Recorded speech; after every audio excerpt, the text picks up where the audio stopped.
Home team's up, 1-0, 4 minutes to go at PPG Paints Arena. Jared McCann lines up for the faceoff across from Jeff Carter. And what does Jared McCann think is going to happen next? We're going to get one. That's what I thought going out the draw there. We're going to get one. We're due. So, it was a good team effort, obviously. We played well, played to our strengths, and, we got to build on this. Funny how that worked out. Good morning to you. Good Friday morning. I'm Dejan Kovacevic of DK Pittsburgh Sports. This is Daily Shot of Penguins. Comes your way bright and early every weekday. If you're into football and or baseball, I also offer up daily shots of Steelers and Pirates where you found this. Kraken 2, Penguins 1 in overtime. McCann got that tying goal, and then Seattle won in overtime on an Adam Larson goal. But this was McCann's night in every way. McCann was outstanding throughout, highly visible on what's by far Seattle's best line, alongside Jordan Eberle and Marcus Johansson. And he's made, unlike a lot of players who get claimed in expansion drafts or traded or whatever, no secret of the fact that he felt spurned in Pittsburgh, particularly with the way he came on last season and really emerged as a significant goal scorer, as a major contributor to their top power play, only to be discarded. And that's what the expansion draft is. There's no soft pedaling it. You're saying we're only allowed to protect this many guys and you're not one of them, even though you're young and you score a lot of goals. We see some kind of flaw. See ya. That's what that is. And he'd made it known in polite, very Jared McCann-like ways in recent months, including before the Penguins beat the Kraken out there at Climate Pledge Arena a couple months ago, 6-1, that he really took this kind of hard. Now, after this game last night, all he'd say on the subject of enjoying winning in Pittsburgh was this. Yeah, it does feel good. Obviously, I'm very thankful to this organization for giving me a chance to play, and they brought my career back to life, I'd say, and I'm very thankful for them. Okay, but what you don't see and don't hear there is that immediately after the game in the Seattle locker room, when he was awarded what they refer to as the Davy Jones hat for being their star of the game, his very brief speech to the rest of the room consisted of how much this meant to him. This is a good young hockey player, and I'm sorry to be revisiting something from several months ago, but it will never stop blowing my mind that in an expansion draft where you're required to lose one player, the Penguins thought not only that it would be a good idea to lose two, but also that one of them would be exactly what they need as an organization, meaning young people with fresh legs and great attitudes who can score. And if that opens up some wounds here this morning, so be it. I'm not pointing to McCann or the expansion draft as why they lost the game last night. There was a bunch that went into that, but I am focusing on McCann and that epic mistake.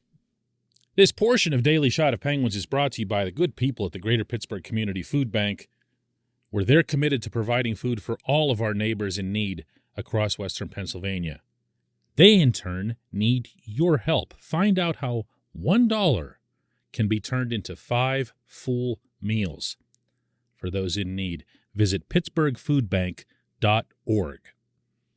It feels like, to an extent, there's some revisionist history that's been going into this specific scenario, meaning because Hextall had a really good signing in Brock McGinn, because Hextall had a really good signing in Danton Heinen, that it's now okay that both McCann and Brandon Tanev were just lost for nothing.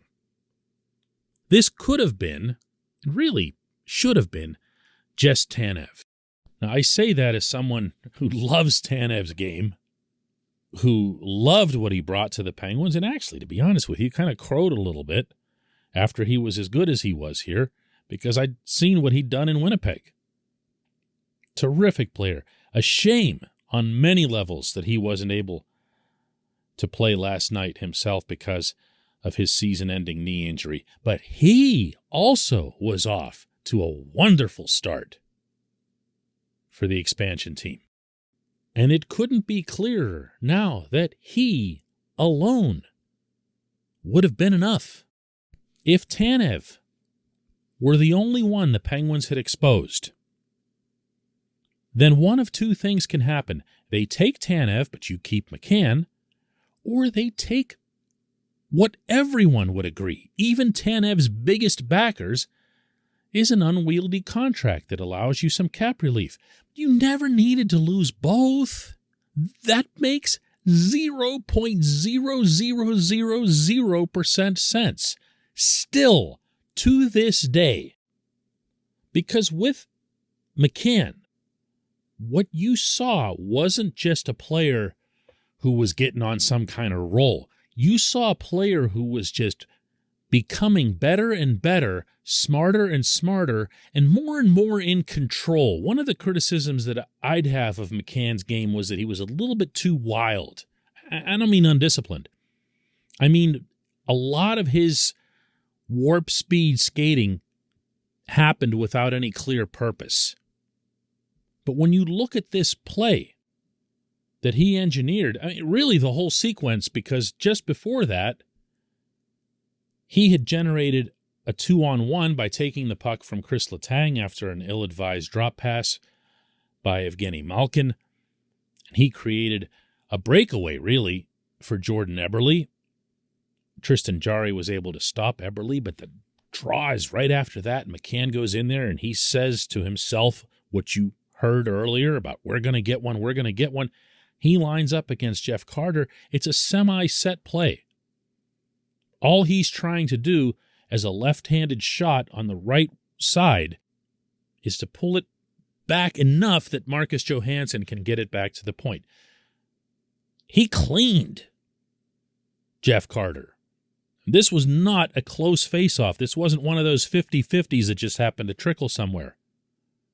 He put both hands on the stick, meaning in a pullback way, so he's actually advertising which way he's trying to go with it. He gets it back to Johansson. Johansson gets it back to Vince Dunn. And in that time period, Carter does what you're supposed to do as a center, and he follows McCann after a lost draw. But then McCann just keeps battling. Carter lets him go. McCann gets to the front of the net. There's Marcus Pettersson waiting to pick him up. Pettersson picks him up. McCann wants it more. McCann's got his eyes on the puck, knowing that Dunn has the ability to get it through. He does get it through, and McCann comes through with a gorgeous aerial redirection behind Jarry. This was McCann's recounting of that sequence. Dunner's a great defenseman, makes plays, right? I know he's going to get it to the net, so I just try to get open and try to get a stick on it. Good for him. That's all I've got to say today, other than the earlier finger wagging. Before we go too far out of our minds praising the Penguins management team for everything that's led to this still remarkable run that they're on, having won 17 of their last 20 games, being right up in there for first place and everything else, this was a mistake, letting this player go. And there's a part of me that kind of appreciates when someone comes back and shows exactly that, especially when it's a good dude like McCann. When we come back, just one question.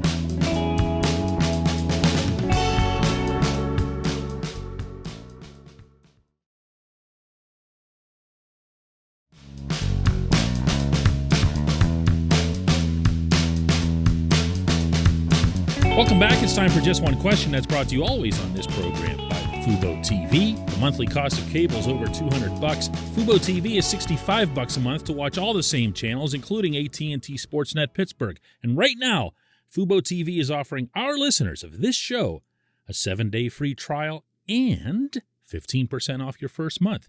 Just go to FuboTV.com/DK. FuboTV.com/DK. And today's J1Q comes from Jason in Tampa, who asks, when can we start comparing the current Penguins team to the 2015-16 Penguins? Was around this time of year that the Penguins went on a tear going into the playoffs that year, similar to what they've been doing this year. Yes, that is correct. That team took off in every conceivable way right around, going off the top of my head here, I want to say mid-January, and just started smoking teams, running up incredible shot totals, coming at them with speed that they weren't seeing from anyone else in the NHL. They didn't care that they were undersized, which, by the way, they were. They just kept flying around everyone else. So whenever they'd come to town and you just got done facing this group of big bad boys and another group of big bad boys, these guys would show up and just squirt around you, and it would be, I'm sure, very, very frustrating for all involved. This team is not that team, Jason, and I'm not just saying that because of what was witnessed last night. This team has to be built, first and foremost, on defending.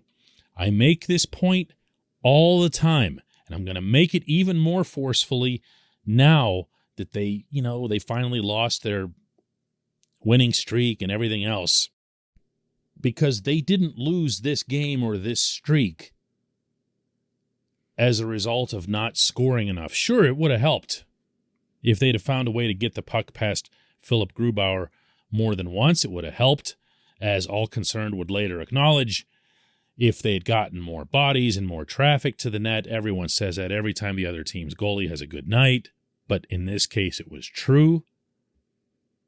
But ultimately you can't make all the mistakes that the Penguins made in the third period, getting outshot 18-4. So through two periods, what they did was pretty much what Sullivan and the coaching staff have been tasking them with for the past 10, 12 days, ever since Los Angeles, where they wanted to just find a way to get back to where they were about a month and a half ago and start playing really, really stingy hockey, being right in people's faces, contesting every puck, making smart decisions once they have the puck.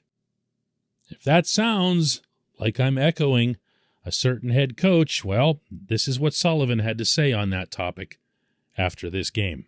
I thought the first two periods we were fine. I thought we could have had a little bit more net traffic, and we could have put the puck at the net more than we did, playing against a team that defends hard and defends the inside. But as far as how we were playing the game, I thought we were playing the right way, and we controlled territory, we controlled possession time. I thought in the third period we beat ourselves. We turned into a high-risk hockey team, and a lot of the chances we gave them off the rush were a result of us not making the right decisions with the puck. And it's hard to win consistently when you play a high-risk game. I guess the best way to answer your question, Jason, is to say you'll see different signs. You won't see the Penguins running up 50, 55 shots on goal. That's the kind of stuff that's only happening in the league right now with the Avalanche, and a couple other teams, and even then only when those get hot. The Avs are really the only one that are scoring at that type of level, generating that much offense. The Penguins aren't going to win a playoff round, much less a Stanley Cup, by doing that.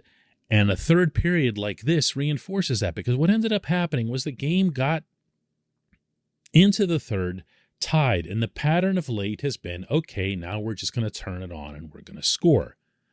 And then they did turn it on. And then, thanks to a gift power play from the officials, They did score on Malkin's goal. Really, really good power play, by the way, that led to that. So then you're thinking, aha, there it is. Well, the other team didn't think that. And the Penguins just kept doing the same stuff.